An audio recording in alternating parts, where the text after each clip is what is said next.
Hello everyone. Hi, I'm Ana Khan and I welcome you back to our YouTube channel and our online classes organized by Balaji Group of Institutions. I hope all of you are fine and keeping very well at your home. Students, today I'm here to teach you your another chapter of class 4th science, that is your chapter number 4, and it is stated as safety and first aid.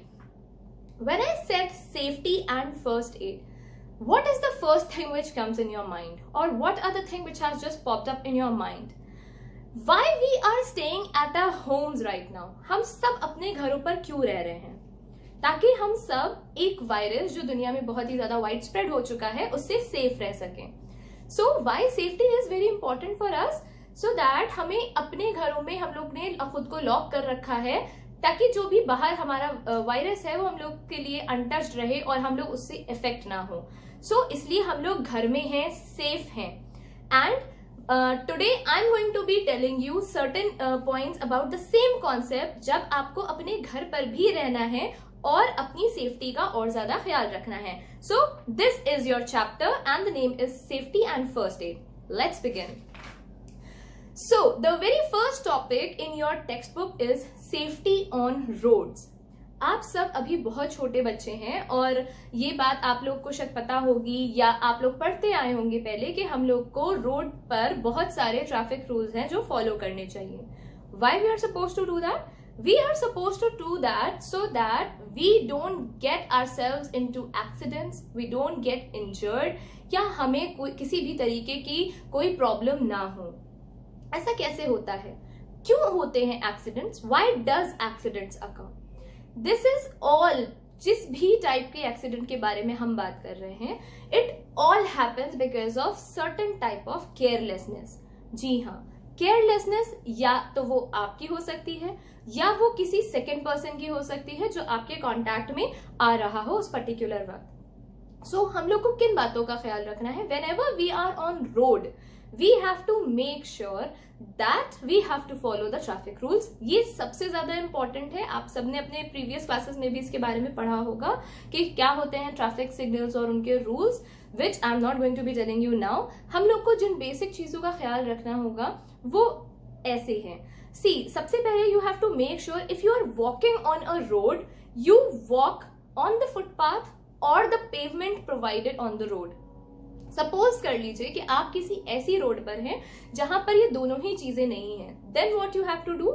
You have to make sure then you are walking on the right side of the road.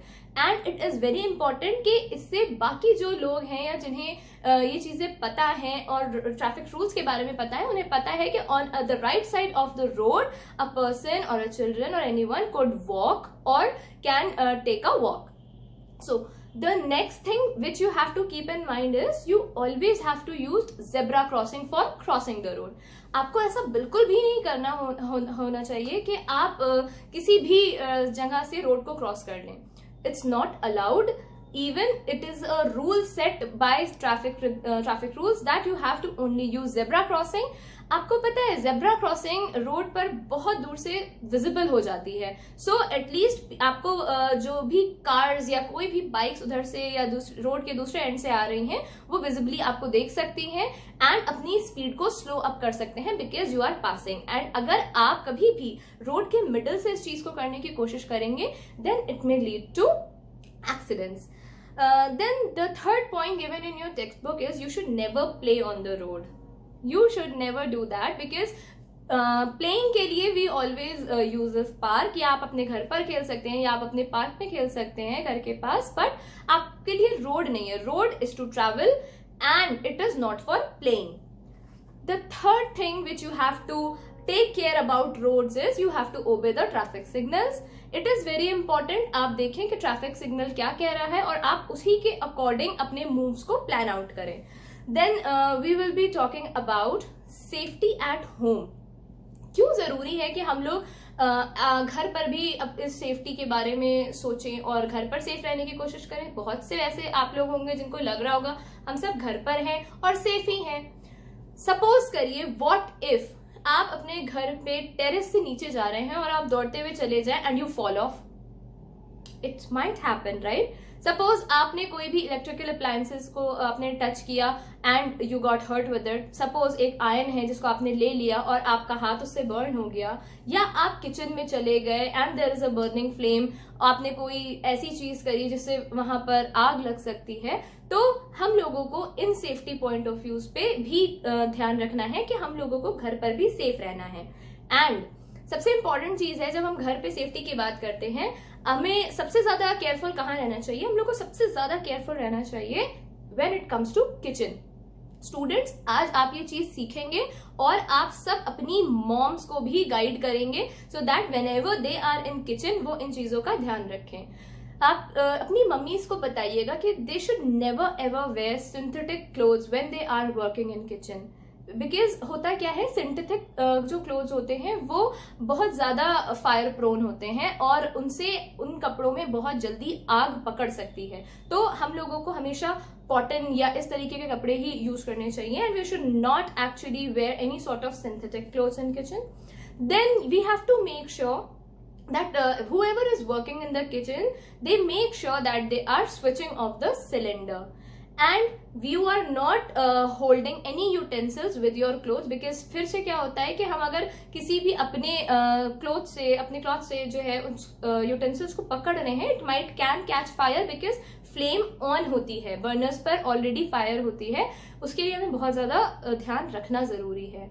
Always हमें कोशिश इस चीज की भी करनी है that we are placing our stove in a manner that there are no presence of any curtains nearby। होता क्या है, if it is moving or by any chance it comes closer in the contact, it might catch fire। So और एक बहुत सी points हैं जिन पे हम लोग बात कर सकते हैं। सपोज करिए और किस तरह से एक्सीडेंट्स हो सकते हैं घर पे। आपकी मम्मा ने मॉप कर रखा हो और आप जल्दी से चले जाओ, आप वेट फ्लोर पे आप फिसल सकते हो, you might get slip on it. You again have to make sure that whenever you are running or you are moving around in your house, you are on a place which is dry and clean। आप हमेशा बहुत ही धीरे धीरे walk करिए अपने घर में भी। इवन अगर यू आर यूजिंग स्टेयर्स, आपको बहुत तेजी से नहीं चढ़ना या उतरना है बिकॉज आप गिर सकते हो, आपको चोट लग सकती है। Then what is the next thing which you can do, आपको अपने टॉयज को कहीं भी स्कैटर्ड नहीं करके रखना है। सपोज आप अपने रूम में प्ले कर रहे हो और आपके बहुत सारे टॉयज वहां पर स्कैटर्ड है, कोई आया सडनली उसके पैर में चुभा, वो the person can slip of again. तो उससे क्या हो सकता है कि किसी को भी इस वजह से सिवियर इंजरीज हो सकती हैं। इन चीजों का बच्चों आपको ध्यान रखना है। नाउ अब व्हाट हैपेंस नेक्स्ट अगर आपको चोट लग जाए, this is the next topic that is first aid. हम लोग अब फर्स्ट एड के बारे में बात करते हैं। होता क्या है, when it comes to first aid, what is the meaning of first aid? The immediate care which we give to an injured person is called the first aid। क्या होता है, जब भी हम लोग के सामने ऐसा कोई इंसिडेंट हो या उसके हमारे सामने कोई भी इंजर्ड हो जाए या उसको कोई भी कट लग जाए या कोई वुंड हो जाए, so the very first thing what we do is we try to help them out and this is the very first help which we do to an injured person, और यही होता है फर्स्ट एड। फर्स्ट एड के कुछ basic rules हैं जो आपके text book में भी गिवन है and we will be discussing on that too.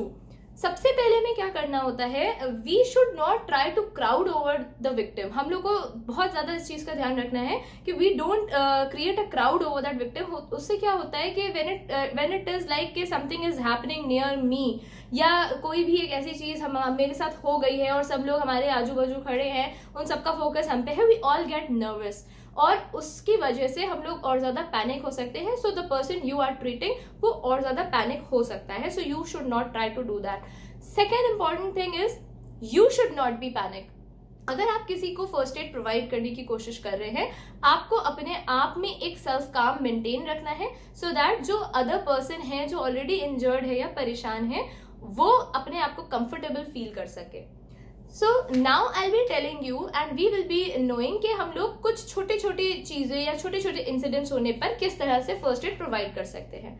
सबसे पहला टॉपिक है कट्स एंड वुंड्स। सो आप सबके साथ ऐसा हुआ होगा कि कभी कभी आपको छोटा सा कट लग गया होगा, या you have seen people around in the house near you और in your house that they might have get a cut और अ वुंड।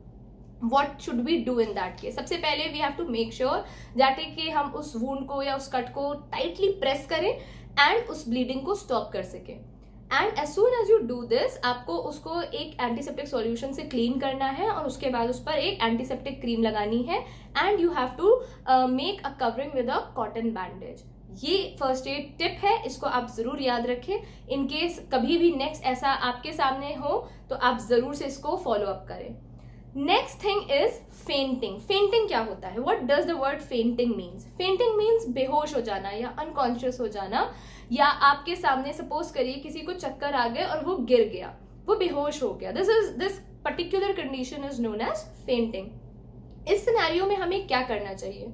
हमें उसे देख के पैनिक नहीं होना चाहिए एंड सबसे इंपॉर्टेंट चीज, जो बंदा फेंट हुआ है हम लोग को उसके आगे क्राउड बिल्कुल नहीं क्रिएट करना है। You make sure that you lie that person down in a position where his head is bent down towards the earth, ताकि उसके ब्रेन में ब्लड सर्कुलेशन हो सके और उसका ब्रेन में ब्लड फ्लो ज्यादा हो सके, उससे उसको हेल्प मिलती है रिकवर करने के लिए। And as soon as you see कि it's in a stable condition, you can immediately take him और her to the hospital. The next thing, what happens if an insect bite? अगर एक insect हमें bite कर ले तो हमें क्या करना चाहिए? बहुत इजी सा एक सॉल्यूशन है जिसको कहते हैं बेकिंग सोडा। ये आप सबके घरों पर अवेलेबल होता है। सपोज करिए आपके घर पे ये इंसिडेंट हो रहा है, what you have to do is you just make a paste of baking soda and immediately apply that on the bitten part. उससे क्या होगा? उससे इरिटेशन कम होगी और आपको एक टाइम मिल सकेगा आपके डॉक्टर के पास जाने के लिए। Also calamine solution is very useful in this case. आप कैलेमाइन सोल्यूशन को यूज कर सकते हैं। इन केस आपके पास अमोनिया वाटर प्रेजेंट है तो आपको अगर कोई भी इंसेक्ट बाइट हुआ है, you just take a cotton, dip it in that water and you can clean the surface. It will also gives you release and it will relieve your pain.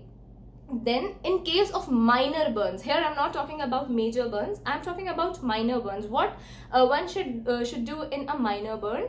अगर देखिए जैसे usually you won't be suffering that, आपकी mom वगैरह के साथ ये चीज़ ज़्यादा हो सकती है because they are in the kitchen and उनको इन चीज़ों का ध्यान रखना है. सपोज अगर दे गॉट बर्न या any one near you got a burn, सबसे पहले what you have to do is आपको उनका हैंड या जो भी पार्ट बर्न हुआ है इफेक्टेड पार्ट को रनिंग कोल्ड वाटर के नीचे करना है. You have to wash it with that and you have to keep the affected part in the water for some time so that it can heal up, and then you have to apply an antiseptic cream on that as well. So now students, we have finished with your chapter and this was the summary which I have explained you. Now what you have to do is आप लोग खुद से अपने लिए एक छोटा सा first aid kit को क्रिएट करिए एंड उसके पिक्चर्स लेके हम लोगों को फेसबुक पर टैग करिए and we will be seeing कि आपने अपना फर्स्ट एड किट कैसे बनाया. I will not be letting you know what you should have in your first aid kit. You just go through the chapter, you read it twice and thrice, and in the end you will find what should be there in the first aid kit. So my dear students, this is it, and your notes for this particular chapter will be available on School Mitra app. You have to download it from there. And again, I am suggesting you, before writing it in your copies, go through the chapter, read it twice and thrice, and then start writing according to the pattern given by your teacher. Thank you everyone.